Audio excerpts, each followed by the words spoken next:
Assalamualaikum warahmatullahi wabarakatuh. Hari ini aku ingin membahas tentang kisah Sultan Muhammad Al-Fatih, sang penakluk kota Konstantinopel. Mari kita simak berikut ini. Sultan Muhammad dilahirkan di Adirna atau Edirne pada tanggal 26 Rajab 833 Hijriah atau 20 April 1429 Masehi. Dia adalah putra Sultan Murad kedua.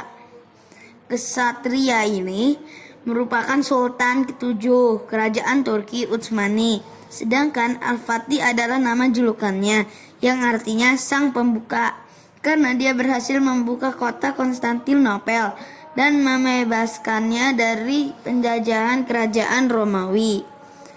Ketahuilah, kesatria ini adalah salah satu sultan kerajaan Turki Utsmani yang mempunyai kedudukan sangat mulia, pemberani, sabar, gigih, cerdas, dan adil. Selain itu, dia juga senang berjihad, tegas dalam memimpin, serta banyak bertawakal kepada Allah Subhanahu wa Ta'ala. Dia mewarisi sifat-sifat tersebut dari ayahnya. Kesatria pilihan Allah Subhanahu wa Ta'ala ini bertubuh tegap dan kuat, tidak terlalu tinggi dan tidak juga pendek, berkulit putih, mahir menunggang kuda dan menggunakan senjata, mempunyai strategi perang yang baik, dan kelak dialah yang meletakkan dasar kerajaan Turki Utsmani sehingga dia mempunyai pengaruh yang besar bagi kerajaan itu. Walaupun menjadi anak sultan yang hidup di dalam istana kerajaan, Sultan Muhammad Al-Fatih bukan anak yang manja loh. Sejak kecil dia sudah belajar ilmu agama dari guru agama terbaik pada zamannya. Dia antaranya Syekh Ahmad bin Ismail Al-Quraini dan Syekh Akhsyasuddin. Selain itu, dia juga berlatih menunggang kuda, memanah, dan berlatih menggunakan pedang. Gurunya berusaha menumbuhkan kecintaannya terhadap Al-Quran padanya, sehingga dia tidak membutuhkan banyak waktu untuk menghafalnya. Selain itu, dia juga belajar matematika, geografi, ilmu falak, sejarah, dan bahasa selain bahasa Turki. Di antaranya adalah bahasa Arab, Persia, Latin, Yunani, Slavia, dan bahasa Italia. Masya Allah. Selain menguasai ilmu agama, kesatria pilihan Allah Subhanahu wa Ta'ala ini juga menguasai berbagai ilmu duniawi.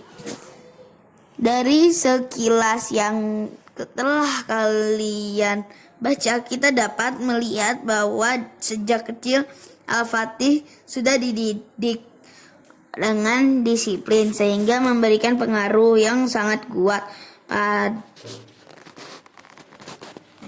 dirinya. Dia pun tumbuh menjadi pemuda yang kuat, bertakwa, mencintai Islam, dan beramal dengan pedoman Al-Quran dan Sunnah Nabi Sallallahu Alaihi Wasallam. Dia juga mencintai ilmu dan senang menyampaikan. Pernah sewaktu ketika gurunya memujinya, dia Muhammad Al-Fatih, orang yang alim dan faqih. Para ulama pada zamannya melihatnya sebagai orang yang bertakwa dan mempunyai kelebihan dibanding teman-temannya. Menguasai ilmu hadis, bahasa Arab, ilmu fikih, dan terkenal memiliki berbagai keutamaan. Pada 16 Muharram 485 Hijriah atau 18 Februari 1451 Masehi, sang ayah Sultan Murad II wafat, sehingga Muhammad Al-Fatih naik jabatan menjadi sultan menggantikan ayahnya.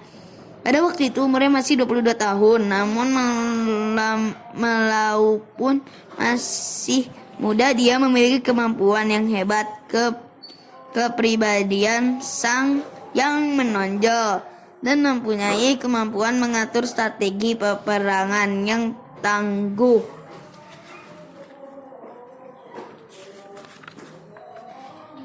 Setelah menjadi sultan, dia meneruskan usaha yang telah ditempuh oleh para pendahulunya, yaitu menyebarkan Islam ke berbagai wilayah. Dia juga mengatur kembali administrasi negara yang kurang tertata, juga memperbaiki sistem keuangan negara dan melakukan penghematan dan mengurangi belanja negara. Selain itu, dia juga memperbarui persenjataan pasukan negara serta memperkuat pasukan daerah di bawah kekuasaannya.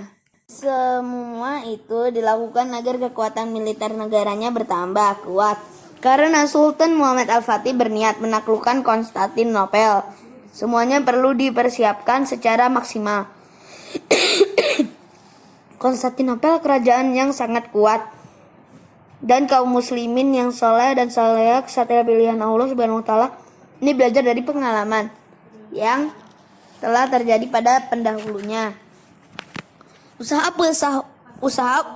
penaklukan beberapa kali dilakukan oleh beberapa penguasa kaum muslimin, di antaranya Muawiyah bin Abu Sufyan yang berusaha menaklukkan kota tersebut pada tahun 44 Hijriah. Sulaiman bin Abdul Malik pada tahun 98 Hijriah. Pada masa pemerintahan Bani Abbasiyah juga dilakukan oleh Harun ar-Rasyid pada tahun 190 Hijriah. Namun kaum muslimin belum mampu untuk menembus jantung pertahanan kota Konstantinopel. Setelah itu beberapa negara Islam kecil di Asia kecil seperti kerajaan Seljuk di bawah pemimpin Al-Arslan tahun 455 sampai 495 Hijriah atau 1063 sampai 1072 Masehi mampu mendudukan Kaisar Romawi di Monos pada perang Malazkur pada tahun 1070 Masehi. Namun Raja Al-Arslan tidak bisa menaklukkan kota Konstantinopel dan hanya bisa menaklukkan sebagian besar wilayah Romawi. Pada awal abad 8 Hijriah atau abad 14 Masehi, kerajaan Turki Utsmani bekerja sama dengan kerajaan Seljuk membuka Konstantinopel dan membebaskannya dari kerajaan Romawi. Hal itu terjadi pada masa Sultan Bayazid pada tahun 796 Hijriah atau 1393 Masehi. Usaha ini belum berhasil karena kerajaan Romawi mendapatkan bantuan dari Eropa dan kaum muslimin juga mendapatkan serangan dari bangsa Mongol pemimpin Timur Leng. Kemudian usaha penaklukan ini dilanjutkan oleh Sultan Murad II. Namun Sultan Murad II juga belum berhasil menaklukkan kota ini.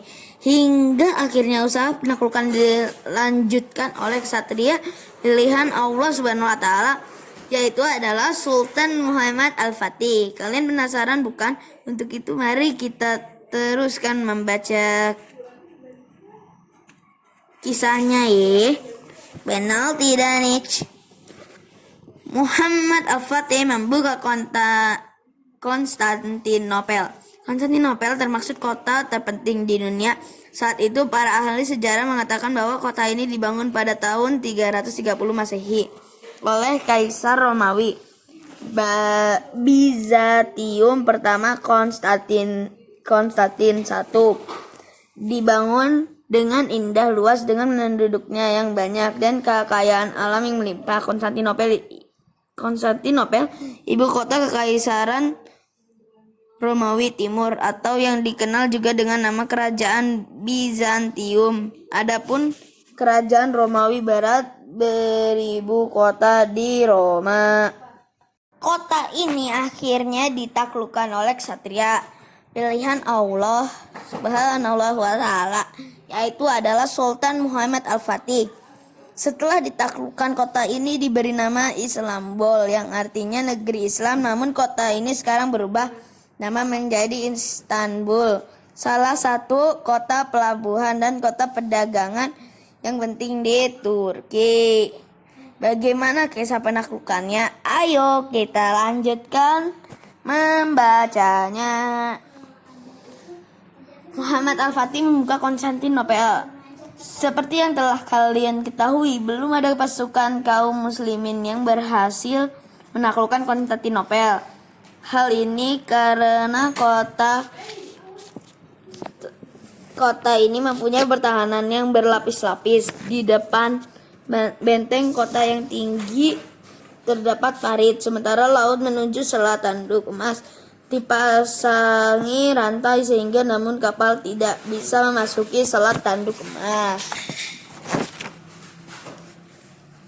Untuk menaklukkan kota sekuat Konstantinopel, Sultan Muhammad Al-Fatih membutuhkan banyak sekali persiapan, menghancurkan segala upaya dan perhatiannya, mempersiapkan pasukan yang banyak jumlahnya serta berbagai persenjataan yang memadai.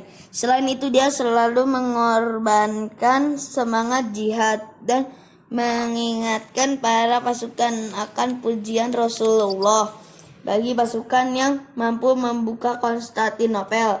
Di antaranya upaya yang dilakukan Sultan Muhammad Al-Fatih adalah membangun benteng Rumli Hishar di dekat Selat Bosporus di daratan Eropa, melengkapi benteng yang telah dibangun oleh Sultan Bayazid di daratan Asia, sehingga dua benteng tersebut bisa digunakan untuk memantau hilir mudik kapal yang melewati Selat Bosporus. Dia juga mempersiapkan persenjataan militer negaranya, karena kota yang ditaklukkan ini kota pelabuhan.